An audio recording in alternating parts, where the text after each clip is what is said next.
પ્રકરણ 23 અમારા જડભરત। મહારાજે ગઢડામાં જન્માષ્ટમી કરી, મોટો ઉત્સવ કર્યો। મુક્તાનંદ સ્વામીએ જન્મના પદો રચીને ગાયા। અહીં ગઢડામાં રહીને જ મહારાજે દિવાળી અને અન્નકૂટ કર્યો। ધનતેરસથી અન્નકૂટના દિન સુધી રોજ રાતે અને વહેલી સવારે મહારાજ વાસુદેવ નારાયણના ઓરડા આગળ બિરાજતા।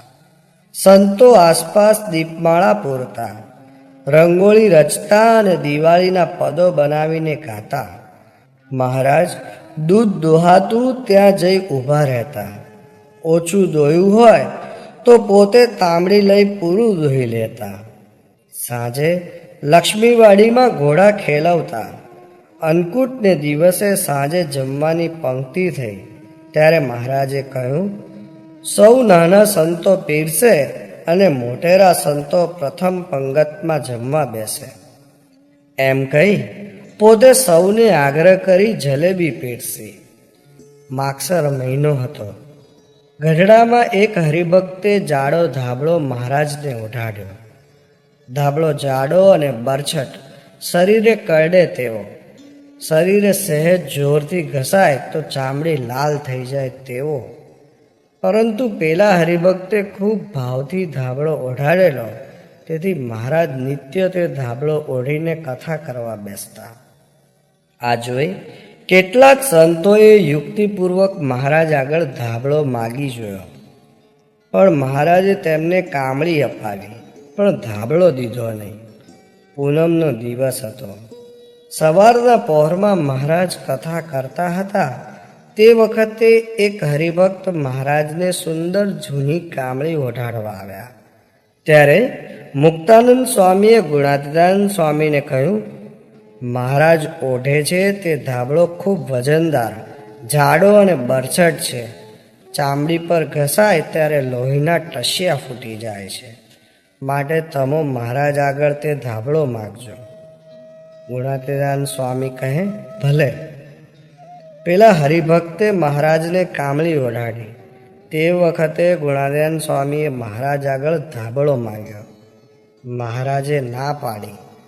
આ જોઈ મુક્તાનંદ સ્વામીએ કહ્યું, મહારાજ આ નિર્ગુણાનંદ જડભરત જેવા છે, તેમને ધાબળો ગમ્યો છે, માટે આપ આપો તો સારું। મહારાજ હસી પડ્યા। મહારાજે ઊભા થઈને, લ્યો મારા જડભરત, એમ કહીને ગુણાતીતાનંદ સ્વામીને ધાબળો ઓઢાડ્યો। ધર્મ કુળની સાથે મિલન। માગસરના કૃષ્ણ પક્ષમાં મહારાજને હરિભક્તે આવીને ખબર આપ્યા, મહારાજ ધર્મકુળના કુટુંબીજનો પધારી રહ્યા છે। મહારાજ ઘોડીએ સવાર થઈને કારિયાણીથી સમઢિયાળાના રસ્તે ધાર આગળ ખીજડા નીચે સુવાસીની ભાભીને લેવા હરિભક્તોને લઈને સામે ગયા। સુવાસીની ભાભી વરિયાળીબાઈ, રઘુવીરજીભાઈ, અયોધ્યા પ્રસાદજી વગેરે અયોધ્યાથી આવ્યા। સુવાસીની ભાભીના આનંદનો પાર ન રહ્યો। હર્ષના આંસુ તેમને આવવા લાગ્યા। તેમને થયું, અરે આ સ્વપ્ન તો નથી। ભાભીનો આનંદ માય નહીં। મહારાજ અક્ષર ઓરડીમાં આથમણી કોર જમવા બેઠા। સુવાસીની ભાભીએ વર્ષો પછી પીરસવાનો ફરી લાવો લીધો। ભાભીની ભક્તિ ફળી। તેમની સેવાના ફળરૂપે મહારાજ ફરી પ્રાપ્ત થયા। તેમના આંસુ 32 વર્ષે સુકાયા। પછી મહારાજ કુંડળ સારંગપુર થઈને ગઢડા પધાર્યા। આ ગારો નહીં પણ ચંદન છે। વરતાલ ફૂલદોલ કર્યો। તે વખતે વરતાલ મંદિરના બાંધકામનું કામ ચાલતું હતું। બધા સંતો અને હરિભક્તો આ કાર્ય કરતા। મહારાજ ખુરશી નખાવી ત્યાં બેસતા। સૌને બળ, પ્રેરણા અને માર્ગદર્શન આપતા। સૌની સેવા ભાવના જોઈ મહારાજ રાજી થયા। મહારાજે કહ્યું, તમો સૌએ ખૂબ દાખલો કર્યો છે, માટે આવો મળીએ। આથી ભક્તિપ્રિયાનંદે કહ્યું, મહારાજ અમારું શરીર ગારાવાળું છે, મહારાજ હસીને કહે, એ ગારો નથી, પણ એ તો ચંદન છે. માટે આવો, જેના ગારાવાળા અંગ હોય તેને મળીએ. કામ કરનારા બધા સંતો અને હરિભક્તોને મહારાજ ભેટ્યા. ગુણાતીતાનંદ સ્વામી દૂર ઊભા હતા. મહારાજે કહ્યું, સ્વામી આવો, તમને મળીએ. સ્વામીએ કહ્યું, મહારાજ, મારું ગારાવાળું અંગ નથી. તેમની સરળ અને નિર્દોષ પ્રકૃતિ જોઈ ગારાવાળું શરીર ન હોવા છતાં મહારાજ તેમને મળ્યા. અહીં મહારાજે સ્વયં મસ્તક ઉપર ઈંટો. વડતાલમાં લક્ષ્મીનારાયણ દેવ પધરાવ્યા. વડતાલમાં મંદિર તૈયાર થયું. બ્રહ્માનંદ સ્વામીએ મહારાજને મૂર્તિ પ્રતિષ્ઠા માટેનું મુહૂર્ત નક્કી કરી વડતાલ પ્રતિષ્ઠા કરવા પધારવા આમંત્રણ મોકલ્યું. મહારાજે મયારામ ભટ્ટ આગળ મુહૂર્ત જોવરાવ્યું. સંવત 1881ના કાર્તિક સુદ 12 મૂર્તિ પ્રતિષ્ઠા કરવાનું નક્કી થયું. મહારાજે અક્ષરાનંદ સ્વામી સાથે પત્ર મોકલ્યો. મૂર્તિ પ્રતિષ્ઠાની તિથિ લખી, સાથે બીજી ભલામણ લખી. કંકોત્રીઓ મહારાજના નામે અને ગામોગામ લખી મોકલી. મહારાજ ગઢડેથી વડતાલ પધાર્યા. 5 દિવસનો યજ્ઞ કરી ધામધૂમથી વિધિપૂર્વક મૂર્તિઓની પ્રતિષ્ઠા કરી. પોતાને હાથે પોતાની મૂર્તિનું હરિકૃષ્ણ નામ આપીને સૌ પ્રથમ વડતાલમાં પ્રતિષ્ઠા કરી. આ એમના ભગવાનપણાનો એક અદ્વિતીય પ્રસંગ છે. પ્રતિષ્ઠા થઈ ગયા પછી મંદિરના બાંધકામમાં મદદ કરનાર દરેક કડિયા અને શિલ્પકારને મહારાજે શિરપાવ આપ્યો.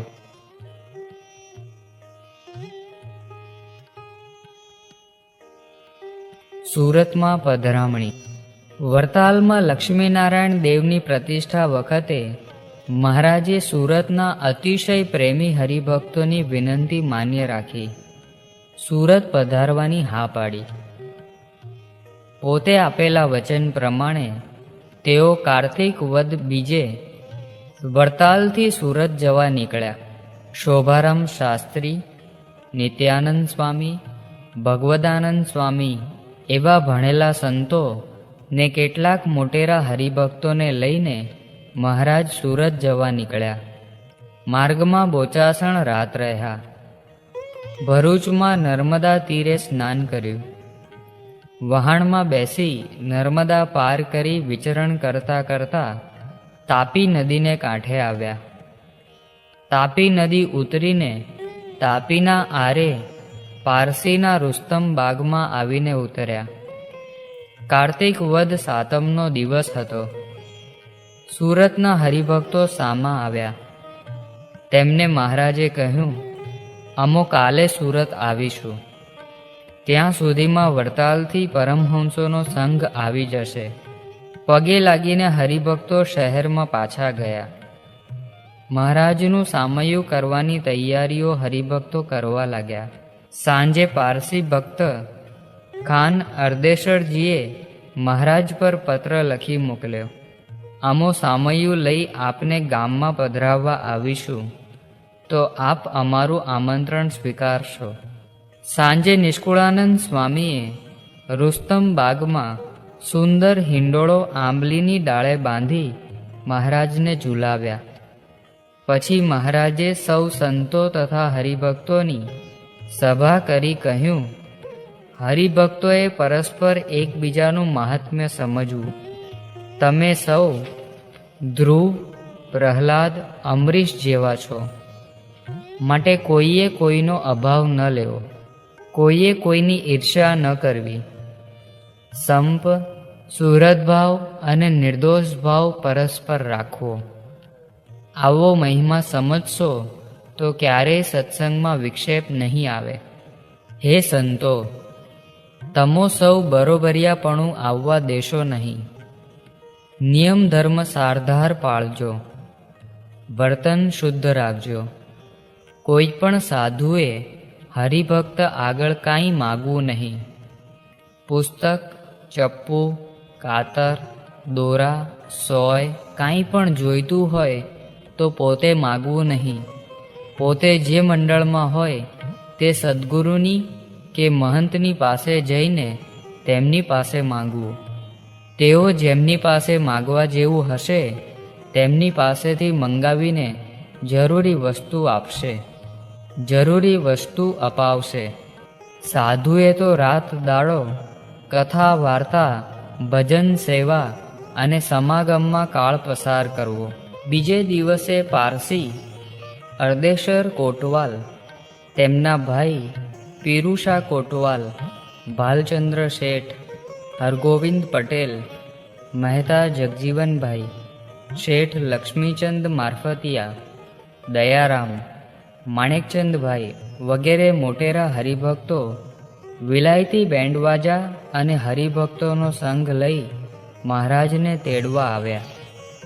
મહારાજને મેનામાં બેસાડ્યા, ધામધૂમથી શહેરમાં પધરાવ્યા.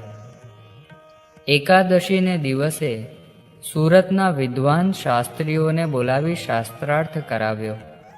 મહારાજના પરમહંસોનો વિજય થયો. તોય મહારાજે પ્રતિપક્ષી બ્રાહ્મણોને દાન દક્ષિણા અને પોશાક આપ્યા. સુરત જિલ્લાના જજ એન્ડરસને મહારાજને પોતાને ત્યાં પધારવા આમંત્રણ આપ્યું. મહારાજ તેમની વાડીમાં બંગલે પધરામણીમાં ગયા. તેણે ટોપી ઉતારી મહારાજનું અભિવાદન કર્યું. ગુલાબનો હાર મહારાજને પહેરાવી હાથમાં ફૂલનો ગજરો આપ્યો. મહારાજ પર અત્તર છાંટી અરબસ્તાની સૂકા મેવાનો થાળ ધર્યો. મહારાજે થોડી વાતો કરી ઉપદેશ દીધો. સાથે મિસ્ટર એરન પણ હતા. તેમણે દાદા ખાચર અને મુક્તાનંદ સ્વામીને સંબોધીને કહ્યું, તમારા લોકોના ડભાણના યજ્ઞ વખતે સંવત 1866માં સ્વામિનારાયણ મહારાજને હું મળ્યો હતો. તે વખતે તેઓ યુવાન અને પાતળિયા જણાતા હતા. હવે વૃદ્ધ જણાય છે. આજે ઘણા વર્ષો પછી સ્વામિનારાયણના દર્શન થયા. તેમની સારી સંભાળ રાખજો. તેમના જેવા મહાપુરુષની આ દેશમાં બહુ જરૂર છે. તે વખતે એન્ડરસનની વાડીમાં બાજુના બંગલામાં જેવન સાહેબ રહેતા હતા. તેમણે પણ મહારાજને પોતાને ત્યાં પધારવા કહ્યું. મહારાજ તેમને બંગલે પધાર્યા. તેણે મહારાજને અત્તરની શીશી અને વિલાયતી રૂમાલ આપ્યો. તેને ઉપદેશ દઈ તેનું ઘર પાવન કરી મહારાજ ઉતારે પધાર્યા. અર્દેશર કોટવાલે મહારાજને ઘણા પ્રશ્નો પૂછ્યા. મહારાજે સુંદર ઉત્તર આપી તેમને ભગવાનપણાનો નિશ્ચય કરાવ્યો. પીરુષા કોટવાલની વિનંતીથી તેમની વાડીમાં તથા પીરુષાના અને અર્દેશરજીના ઘરે પધરામણી કરી. માગશર સુદ બીજને દિવસે મહારાજ પાછા શહેર બહાર રુસ્તમ બાગમાં પધાર્યા.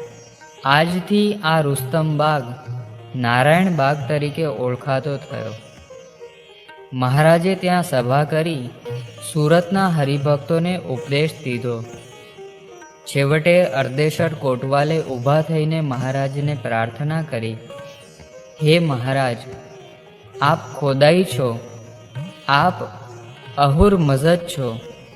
આપના હિન્દુ ધર્મમાં જેમ ભરતજીને પૂજા કરવા યાદી રૂપે રામચંદ્ર ભગવાને ચાખડી આપી હતી, તેમ આપની પ્રસાદીની કાંઈક વસ્તુ મને આપો, જેથી રોજ તમને યાદ કરીને હું તમારી પૂજા કરું. તેમની શુદ્ધ હૃદયની પ્રાર્થના સાંભળી મહારાજે અર્દેશરજીને પોતાની પાઘ આપી. રંકને સોનાનો ચરુ મળે અને રાજી થાય તેટલા અર્દેશરજી રાજી થયા. આજ સુધી એ પાઘ અર્દેશરના વંશજોએ સાચવી રાખેલી છે. તે વખતે સુરતના કરસનદાસ અને જગજીવનભાઈએ નવી પાઘ મહારાજને બંધાવી. મહારાજ સંઘ લઈ ગઢપુર જવા નીકળ્યા. ગઢડામાં વસંત પંચમીનો સમયો કરી મહારાજ આઠમને દિને દાદા ખાચરની જાન લઈને ગઢપુરથી નીકળ્યા. પોતાના ઉત્તમ ભક્ત દાદા ખાચરનો વંશવેલો ચાલુ રહે તેવા હેતુથી તેમને બીજી વાર પરણાવવા મહારાજ ભટવદર સૌની સાથે ગયા. મહાસુદ દશમે ભટવદરમાં દાદા ખાચરના લગ્ન જસુમતી સાથે કરાવી મહારાજ ગઢપુર પાછા પધાર્યા.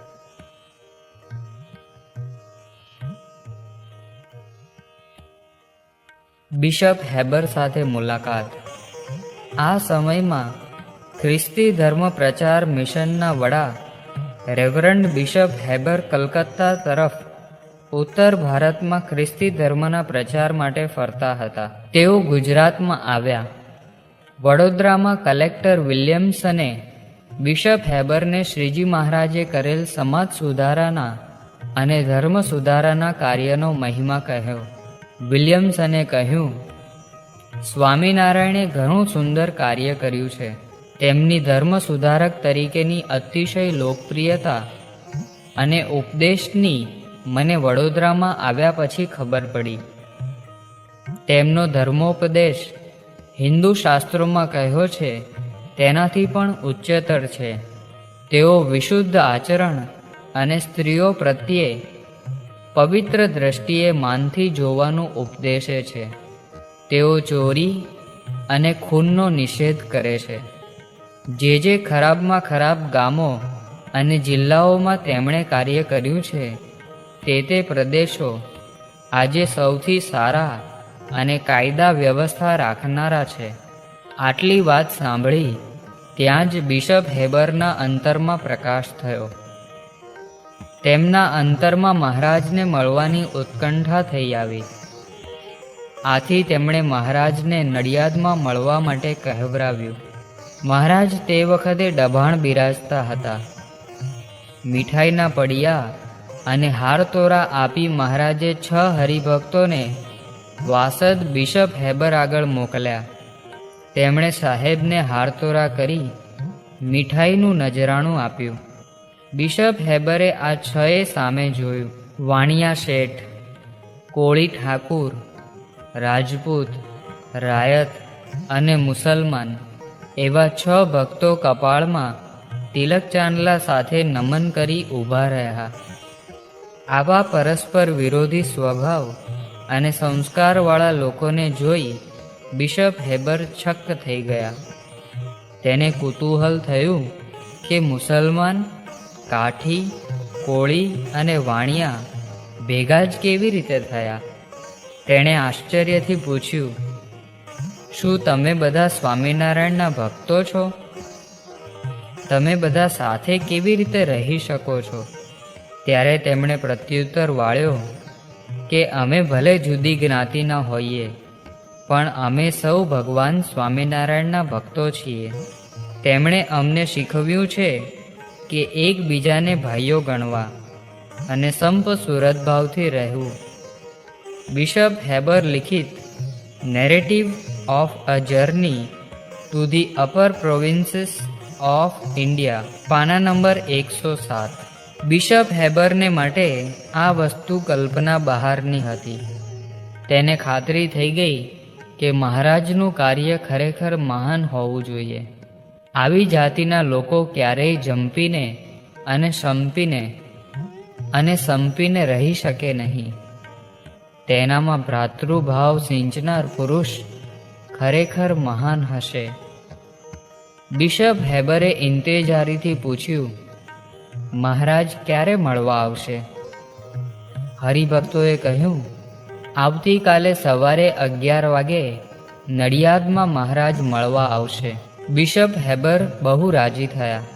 તેઓ આતુરતાથી મહારાજની રાહ જોવા લાગ્યા. તારીખ 26/3/1825 રવિવારનો દિવસ આવ્યો. મહારાજ દભાણથી ઘોડી પર બેસી નડિયાદ જવા નીકળ્યા. 300 જેટલા હરિભક્તો સાથે હતા. તેમાં બંદૂકવાળા 50 પદાતી હતા. કેટલાક સાધુઓ, ભક્તો અને કાઠીઓ અંગરક્ષકોની સાથે હતા. આટલો મોટો સમૂહ જોઈ બિશપ હેબર છક થઈ ગયા. મહારાજને આવકાર્યા. પછી તેણે નમીને મહારાજને અભિવાદન કર્યું. મહારાજ સાથે હાથ મિલાવી પોતાની સામે કાળી સીસમની ખુરશી પર બેસાડ્યા. મહારાજે સમશા કરી બધા ભક્તો નીચે જમીન પર બેસી ગયા.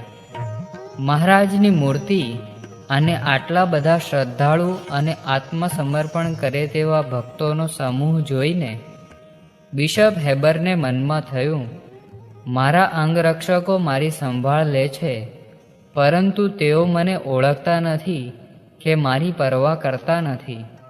જ્યારે આ મહારાજના અંગરક્ષકો વગર પગારે સ્વેચ્છાથી આત્મસમર્પણ કરનાર ભક્તો છે. અમારા બે વચ્ચે ધાર્મિક ઉન્નતાની દ્રષ્ટિએ કેવો વિશાળ ભેદ છે. પછી બિશપ હેબરે કહ્યું, મહારાજ, આપને વાંધો ન હોય તો આપનો સિદ્ધાંત સમજાવો. મહારાજે પોતાનો સિદ્ધાંત સમજાવતા કહ્યું, પરમેશ્વર તો એક જ છે. તેણે સમગ્ર સૃષ્ટિ સર્જી છે. તે જ સર્વાધાર છે અને સર્વના હૃદયમાં રહ્યા છે, સર્વવ્યાપી છે. તે પરમેશ્વરને અમે અને બધા હિન્દુઓ પરબ્રહ્મ કહીએ છીએ. એ પરમેશ્વરના ઘણા અવતાર જુદા જુદા પ્રદેશમાં થયા છે. એક અવતાર ખ્રિસ્તીઓમાં અને એક મુસલમાન માટે પણ થયો હતો. છેવટે મરમમાં નિર્દેશ કરતા મહારાજે કહ્યું, એ પરબ્રહ્મનો અવતાર જેને કેટલાક કૃષ્ણ કહે છે, કેટલાક સૂર્ય કહે છે, તે હું છું. બિશપ હેબરની વૃત્તિઓ મહારાજની મૂર્તિમાં તણાઈ ગઈ. તેને થયું કે મહારાજને બાઇબલની એક પ્રત આપું, પણ હિન્દી કે ગુજરાતીમાં પ્રત હતી નહીં. આમ બિશપ હેબરને મહારાજના દર્શન થયા અને તેમના સત્કર્મોના પુણ્યરૂપ મહારાજના દર્શનનું ફળ મળ્યું.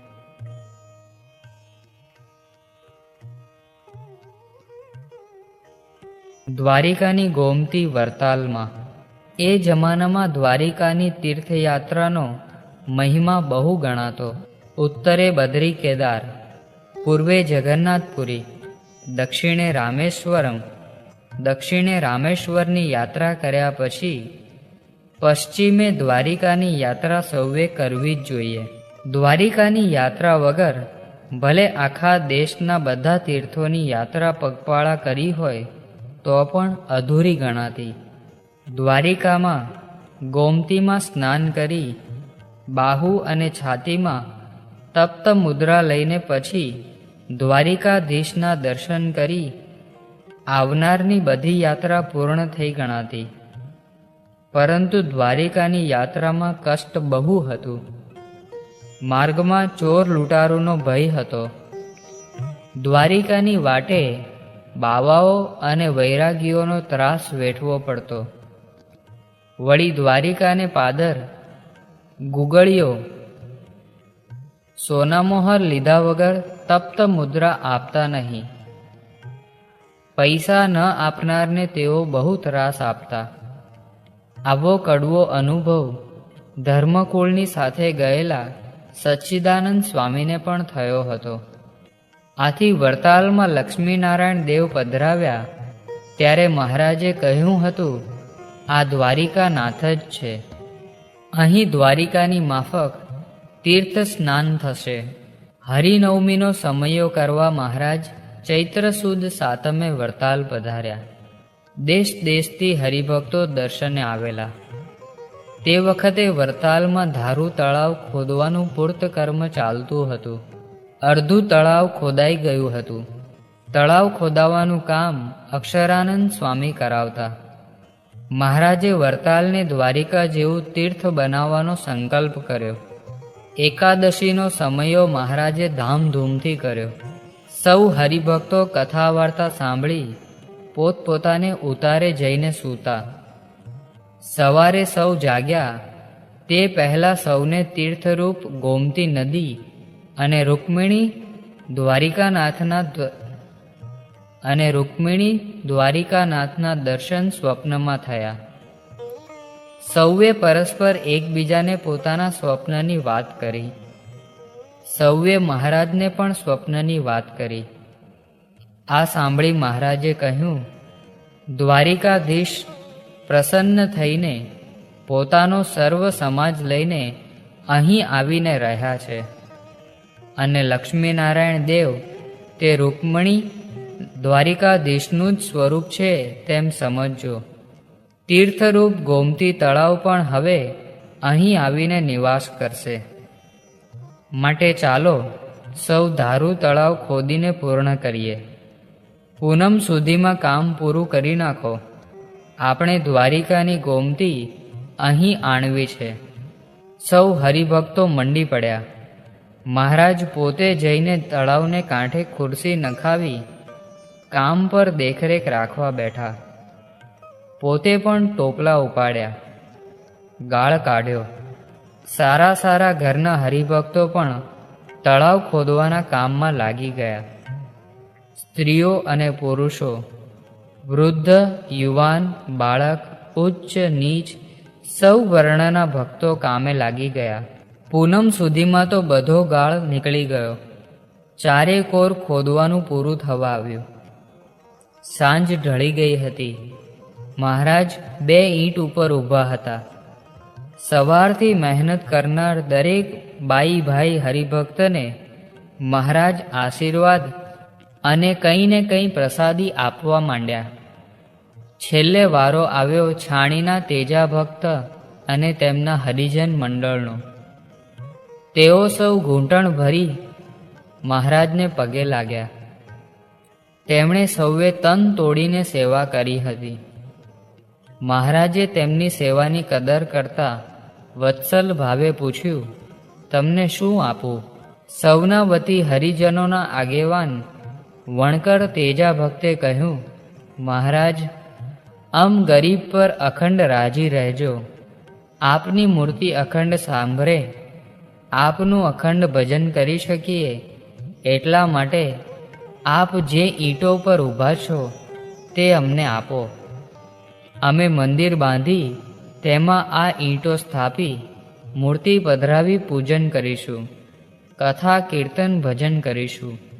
તથાસ્તુ કહી મહારાજે ઈંટો ઉપરથી ઉતરીને બંને ઈંટો તેજા ભક્તને આપી પોતાની પ્રસાદીનું જળપાત્ર અને વાસણ પણ મહારાજે તેમને આપ્યું. હરિજનોએ છાણીમાં મંદિર બાંધી આ ત્રણેય વસ્તુઓ મંદિરમાં પધરાવી. તેઓ સૌને મંદિર મળ્યું. પૂજા, સેવા, કથા વાર્તા કરવાનો અધિકાર મળ્યો. વર્ણાશ્રમના એ ચુસ્ત જમાનામાં આ એક શ્રીજી મહારાજનું ક્રાંતિકારી પગલું હતું. ચૈત્રી પૂનમના ઉત્સવ પછી એક દિવસે વહેલી સવારે પૂજા કરી સાધુ બ્રહ્મચારી પાળા હરિભક્તોનો સંગ લઈ મહારાજ કીર્તન ગાતા ગાતા તળાવે ગયા. તળાવને કાંઠે જઈ મહારાજે ભીમભાઈ પાળાને કહ્યું, તમે તીકમ લઈ આ સ્થળે સહેજ ઊંડું ખોદો. અહીંથી દ્વારિકા સાક્ષાત ગોમતી નદી સ્ફુરી આવશે. ભીમભાઈ તો આજ્ઞા પ્રમાણે મંડી પડ્યા. 5 ટચકા માર્યા ત્યાં તો શીતળ જળની ધાર છૂટી, જાણે ફુવારો ન હોય. કેટલાય હરિભક્તોને જળના તે ફુવારામાં પવિત્ર નદી ગોમતીના દેવી રૂપે મૂર્તિમાન દર્શન થયા. આજે વરતાલમાં ગોમતીજીનો જન્મ થયો, સાક્ષાત પ્રગટ થયા. સૌના અંતરમાં આનંદ વ્યાપી ગયો. અખૂટ જળરાશિ અને પવિત્ર તીર્થ મળ્યું. મહારાજે કહ્યું, જ્યાં રૂકમિણી દ્વારિકાનાથ હોય ત્યાં જ ગોમતી આવીને વસે છે. તે આજથી વરતાલની યાત્રા અને ગોમતીમાં સ્નાન એ દ્વારિકાની યાત્રા તુલ્ય ગણાશે. સૌના અંતરમાં આનંદ થઈ ગયો.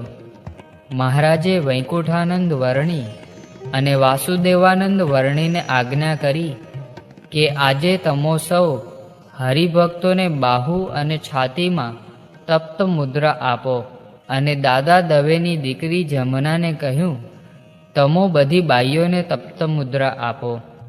સૌને તપ્ત મુદ્રા અપાઈ.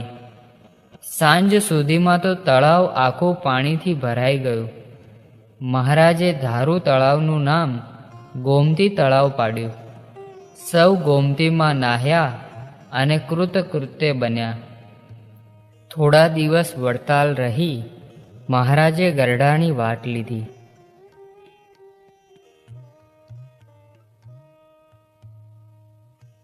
કાઠિયાવાડમાં મંદિરો. વડતાલ, અમદાવાદ અને કચ્છમાં મંદિરો થયા. આથી બધા કાઠી હરિભક્તો પંચાળામાં ભેગા થયા. તેમને થયું, ગુજરાત અને કચ્છના હરિભક્તો ભાગ્યશાળી છે. મહારાજે ત્યાં મંદિરો કર્યા. આપણા કાઠિયાવાડને વિસારી દીધો. માટે ચાલો મહારાજને તેનું કારણ પૂછીએ. આમ વિચારી સૌ મહારાજ પાસે આવ્યા. તેમણે પોતાના મનની બધી મૂંઝવણ કહી. પછી તેમણે પૂછ્યું, મહારાજ, આપે ગુજરાત, કચ્છમાં મંદિરો કર્યા અને કાઠિયાવાડને વિસારી દીધું. તેનું કારણ શું? તેનું કારણ શું? આપ અમારા દેશમાં એક સુંદર મંદિર કરાવો. મહારાજે જવાબ આપ્યો, હું તમારાથી દૂર જતો નથી. ગઢડા, લોયા, પંચાળે એમ કાઠિયાવાડમાં જ ઘણું ખરું રહું છું. આમ તમને મારા નિત્ય દર્શન થાય છે. જ્યારે ગુજરાત, કચ્છવાળાને ત્યાં તો ઉત્સવ સમયે જાઉં છું, ત્યારે જ દર્શન થાય છે. તેથી મારી મૂર્તિના નિત્ય દર્શન થાય એટલા માટે ત્યાં મંદિરો કર્યા છે. છતાં આપ સૌનો અતિશય પ્રેમ અને ભાવ છે, તેથી હું કાઠિયાવાડમાં પણ સુંદર મંદિર કરીશ. સૌ પ્રથમ મહારાજે ગરડામાં જ ઘેલા નદીને કાંઠે ટેકરા ઉપર સુંદર જગ્યા જોઈ મંદિર કરવા સંકલ્પ કર્યો. હરજી ઠક્કરને બોલાવીને મંદિરની જગ્યા નક્કી કરી. પરંતુ જીવા ખાચરની માલિકીની તે જગ્યા હોવાથી તેણે તે જગ્યા મહારાજને અર્પણ કરવાની ના પાડી. આથી મહારાજ ઉદાસ થઈ બીજા ગામોમાં મંદિર માટે જગ્યા પસંદ કરવા નીકળ્યા. આ જ ટેકરા ઉપર પાછળથી શાસ્ત્રીજી મહારાજે આરસ પહાડનું 3 શિખરનું મંદિર, 3 શિખરનું ભવ્ય મંદિર બાંધી અક્ષરે સહિત પુરુષોત્તમની પ્રતિષ્ઠા કરી. મહારાજે કારિયાણીથી શરૂઆત કરી. કારિયાણી, વાંકિયા, કોટડા, બોટાદ, લોયા, નાગડકા, પંચાળા, ઝીંઝાવદર અને કુંડળમાં જગ્યાઓ જોઈ મહારાજનું મન ક્યાંય ઠર્યું નહીં. મહારાજ કુંડળથી સારંગપુર પધાર્યા. અહીં જીવા ખાચરે મહારાજનું ખૂબ ભાવથી સ્વાગત કર્યું. પોતાના દરબારમાં જ્યાં જોઈએ તેટલી જમીન મંદિર બાંધવા પસંદ કરી લેવા તેમણે મહારાજને કહ્યું. મહારાજે સારંગપુર ગામના હરિભક્તો તથા બધા જ ગામવાસીઓને ચોરે બોલાવ્યા. સૌની સંમતિ માંગી. સૌએ રાજી થઈને કહ્યું, મહારાજ, અમારા એવા મોટા ભાગ્ય ક્યાંથી કે અહીં મંદિર થાય. અમે મંદિર બાંધવામાં બધો જ સહકાર આપીશું, બધી જ મદદ કરીશું. માટે કૃપા કરીને અહીં મંદિર બાંધો. જીવા ખાચરના બધા કુટુંબીજનોએ પણ ખૂબ આગ્રહથી અને ભાવથી મહારાજને સારંગપુરમાં જ મંદિર બાંધવા કહ્યું. મહારાજે સારંગપુરમાં મંદિર બાંધવાનો સંકલ્પ કર્યો. મહારાજે પૂછ્યું, અહીં મંદિર બાંધવા પથ્થરો મેળવવા કોની રજા લેવી પડે? જીવા ખાચરે કહ્યું, મહારાજ, બરવાળાના જૈન વાણિયા શેઠ ઘેલા શાહની રજા લેવી પડે. તે શેઠ બહુ સાણા અને પરમત પ્રત્યે ઉદાર દિલવાળા છે. આટલું કહી જીવા ખાચર ખૂબ મહિમા કહીને બરવાળાથી ઘેલા શાહ શેઠને બોલાવી લાવ્યા. મહારાજે ઘેલા શાહને પૂછ્યું, અમે અહીં મંદિર કરીએ તો તમે રાજી છો કે નહીં? તમો પથ્થર વગેરેની મદદ કરશો? શેઠ ઘેલા શાહે ખૂબ રાજી થઈ કહ્યું, મહારાજ, 25 ગામમાં મારો અમલ ચાલે છે. હું તો અહીં મંદિર થાય તેમાં અત્યંત રાજી છું. જોઈએ તેટલા પથ્થર અપાવીશ. તેટલું જ નહીં, પણ પથ્થરો લાવવા જોઈએ તેટલા સારા ગાડા આપની સેવામાં હાજર કરી દઈશ. મહારાજ ઘેલા શાહ પર બહુ રાજી થઈ બોલ્યા, નામ ઘેલો છે, પણ શેઠ બહુ ડાયા છે. આમ સારંગપુર મંદિર બાંધવાનું નક્કી થયું. આ વાતની ગરડામાં દાદા ખાચર, જીવુબા અને લાડુબાને ખબર પડી. દાદા ખાચર પોતાનું સમગ્ર કુટુંબ અને ગઢપુરના કેટલાક હરિભક્તોને લઈને સારંગપુર પધાર્યા. દાદા ખાચર અને તેમના બહેનોએ અન્નજળનો ત્યાગ કર્યો. તેઓ કલ્પાંત કરવા લાગ્યા. મહારાજને ખૂબ આજીજી કરી કહ્યું, મહારાજ, અમારા કાંઈ ગુના કે અપરાધો હોય તો માફ કરો. બીજી કાંઈ પણ સજા કે પ્રાયશ્ચિત આપો. પરંતુ આપે ગઢડું મારું છે ને હું ગઢડાનો છું એમ કહ્યું છે, તે મુજબ ગઢડામાં જ મંદિર કરી અખંડ રહો. અમે અમારું સર્વસ્વ અર્પણ કરીએ છીએ. આ સાંભળી મહારાજની આંખમાં પણ પ્રેમના આંસુ ઉભરાઈ આવ્યા.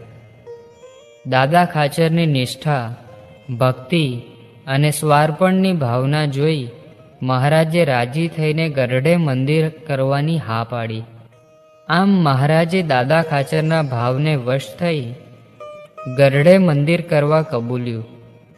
આથી જીવા ખાચરને અતિશય દુઃખ થયું. તેમને બહુ ઓછું આવ્યું. આ જોઈ આશ્વાસન આપતા મહારાજે કહ્યું, જીવા ખાચર, તમે દુઃખી ન થશો. અહીં તો પ્રતાપી પરમેશ્વરનું મહાન ધામ થશે. અહીં અમે અમારું ધામ જે અક્ષર બ્રહ્મ અને મુક્ત સંગાથે બિરાજીશું એવું પ્રખ્યાત ધામ થશે. અને હજારો હરિભક્તોના સંઘ અહીં જાત્રા કરવા આવશે. જીવા ખાચરને સહેજ શાંતિ થઈ. તેમણે ખિન્ન હૃદયે મહારાજને જવાની રજા આપી.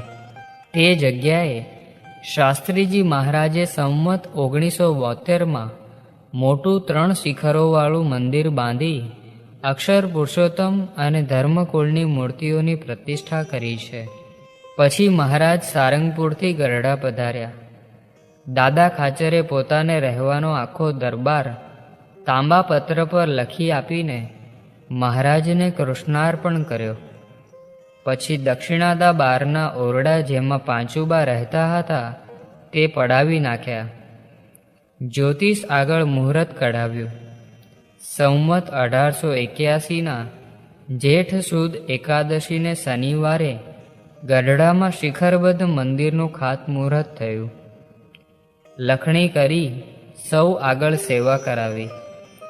મહારાજે કહ્યું, અમારે સૌને સેવાનો લાભ આપી મંદિર કરવું છે. વળી બીજી આજ્ઞા મહારાજે કરી, રોજ સવાર સાંજ સૌ હરિભક્તો ઘેલે નહાવા જાઓ ત્યારે પાયામાં પૂરણી કરવા દરેકે એક એક પથ્થર માથે લઈ આવવો. તે દિવસથી રોજ જ્યારે પણ મહારાજ ગરડે હોય ત્યારે ઘેલામાં નાહીને પાછા આવતી વખતે આખા સંઘની સાથે પોતે પણ એક પથ્થર માથે ઉપાડી લાવતા. પ્રકરણ 25.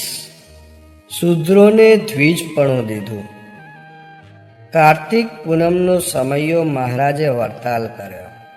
તે વખતે વડોદરાના રાજા સયાજીરાવ ગાયકવાડ બીજાનું આમંત્રણ લઈ નારૂપંત નાના મહારાજને વડોદરે પધારવા માટે તેડવા આવ્યા. નારૂપંત નાનાએ મુક્તાનંદ સ્વામીને કહ્યું, તમો ગયે વર્ષે ચાતુર્માસ વડોદરે રહ્યા ત્યારે પણ મહારાજને વડોદરે લાવવા તેમણે કહ્યું હતું. તમો લાવ્યા નહીં. તેથી આ વર્ષે હું જાતે પત્ર લઈને આવ્યો છું. માટે મહારાજને વિનંતી કરો કે વડોદરે પધારે. મહારાજે આમંત્રણ સ્વીકાર્યું. આમ સયાજીરાવ ગાયકવાડ બીજાના આમંત્રણથી મહારાજ વડોદરા જવા નીસર્યા. માર્ગમાં છાણી ગામનું પાદર આવ્યું. ગામને પાદર હરિભક્તોનો સંઘ ઊભો હતો. તેણે વિનંતી કરી. મહારાજને વૃક્ષ નીચે પધરાવ્યા. સૌ હરિભક્તો એક પછી એક હારબંધ મહારાજને પગે લાગી હારતોરા કરવા લાગ્યા. બન્યું હતું એવું કે ગોપાળન સ્વામી થકી છાણીના વણકર તેજાભાઈ સત્સંગી થયા હતા. તેમના થકી ધીરે ધીરે કેટલાય ઉપેક્ષિત જાતિના વણકરો અને હરિજનો સત્સંગી થયા હતા. તેઓ નાહી ધોઈ પૂજા પાઠ કરતા, તિલક ચાંદલો કરતા, કથા વાર્તા અને ભજન કીર્તન કરતા. ચાળ્યા ગાળ્યા વગરનું અન્નજળ બ્રાહ્મણ વાણિયાના ઘરનું પણ લેતા નહીં. તેથી તેજા ભક્ત અને બીજા હરિજન ભક્તોની ગ્રામજનો ઠેકડી ઉડાડતા. મહારાજ માટે પણ હાસ્યયુક્ત શબ્દો બોલતા. તેમાં આજે મહારાજ અહીંથી પસાર થવાના હતા. આથી ગામના આગેવાન બ્રાહ્મણો, મહાજનો અને બાવા સંન્યાસીઓએ ઢંઢેરો પીટાવ્યો કે કોઈ ઊંચા વર્ણનો માણસે સ્વામિનારાયણના દર્શને જવું નહીં. કોઈ બ્રાહ્મણ વાણીઓ દર્શને આવ્યો નહીં. બધા જ વણકરો અને હરિજનો જ દર્શન કરનાર હતા. આ જોઈ મહારાજે મરમમાં કહ્યું, ગામમાં કોઈ બ્રાહ્મણ વાણિયા નથી? કેમ બ્રાહ્મણ વાણિયા નથી આવ્યા? તેજા ભક્તે બધી વાત મહારાજને કરી. મહારાજે તેમની વાત સાંભળી કહ્યું, જાઓ, બ્રાહ્મણોના જેવી પંડિતાઈ અને સદ્ગુણો તમારામાં આવશે. બ્રાહ્મણો શરમાઈ જાય તેવા વિશુદ્ધ તમારા વર્તન થશે. હરિજનોને સદવર્તન અને ભગવાનના આશરાના બળ સંબંધી વાતો કરી મહારાજ વડોદરે પધાર્યા. બન્યું પણ એમ જ. બ્રાહ્મણો વાણિયાને શરમાવે તેવા વિશુદ્ધ આચાર વિચારવાળા આદર્શ ભક્ત તેઓ બન્યા. શિક્ષાપત્રી લખી. કાર્તિક વદ ત્રીજને દિવસે શ્રીજી મહારાજને લેવા મહારાજા સયાજી રાવના પાટવી કુંવર છાણી સુધી સામે ગયા. સુંદર શણગારેલા હાથી પર સોનાની અંબાડીમાં મહારાજને બેસાડ્યા. પાયદળ, હળદળ, સાંઢણીઓનું દળ, ગજદળ, ઢોલ નગારા અને શરણાઈ નોબત વગાડાવી ચતુરંગીણી સેના સાથે આખા વડોદરા શહેરમાં મહારાજની સવારી કાઢી.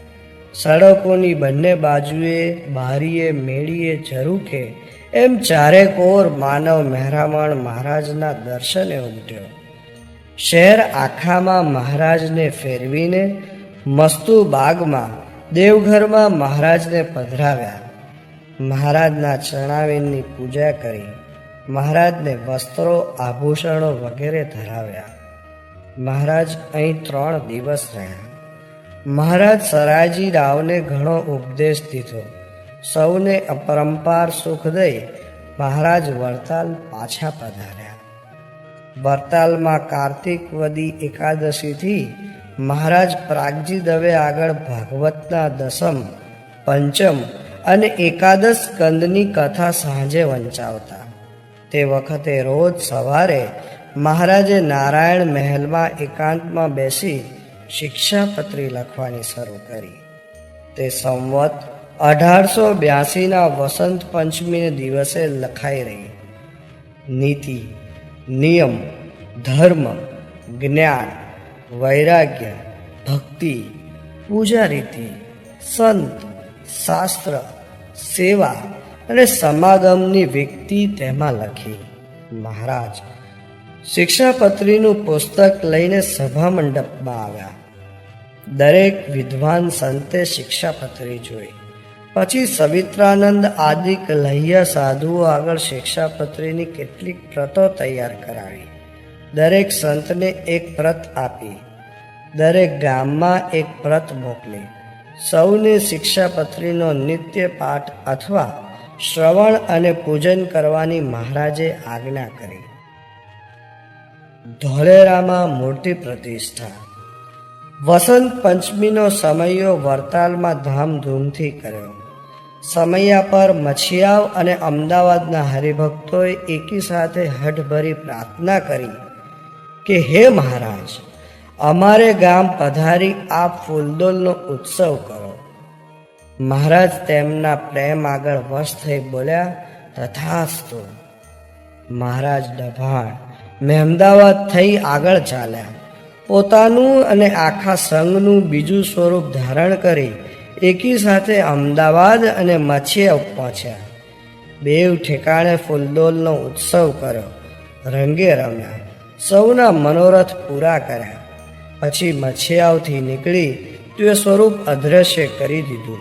અમદાવાદથી નીકળી ભાલ દેશમાં કમળિયામાં હરિનવમીનો સમયો કર્યો.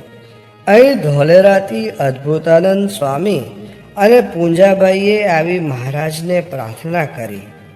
મહારાજ, ધોલેરા મંદિર લગભગ તૈયાર થઈ ગયું છે. આપ પધારીને મૂર્તિ પ્રતિષ્ઠા કરો. બાકીનું કામ અમો પછીથી પૂરું કરાવી લઈશું. મહારાજ તેમની વિનંતી માન્ય રાખી ધોલેરા પધાર્યા. ધોલેરામાં નારાયણ જોશી આગળ મુહૂર્ત જોવરાવ્યું. તેમણે વૈશાખ સુદ 13નું મુહૂર્ત કાઢી આપ્યું. એટલે અદ્ભુતાનંદ સ્વામી અને નિષ્કુળાનંદ સ્વામીની પ્રાર્થનાથી મહારાજ મહિનો દિવસ ધોલેરા રહ્યા. ગામે ગામ કંકોત્રી લખાવી અને સૌને ધોલેરા પ્રતિષ્ઠા પર આવવાનું આમંત્રણ મોકલ્યું. મહારાજે ગઢડાથી રાધાકૃષ્ણની મૂર્તિ મંગાવી. સંવત 1882ના વૈશાખ સુદ 13એ ધામધૂમથી વિધિપૂર્વક મૂર્તિ પ્રતિષ્ઠા કરી. રાધા કૃષ્ણની મૂર્તિને મદન મોહન નામ આપ્યું. બ્રાહ્મણોને દાન દીધા. પછી પ્રતિષ્ઠા ઉપર આવેલા સૌ હરિભક્તોને શિક્ષાપત્રી પ્રમાણે વર્તવાની આજ્ઞા કરી. બીજે દિવસે દૃષિ 14નો ઉપવાસ કરી મહારાજ ગઢડે જવા નીકળ્યા.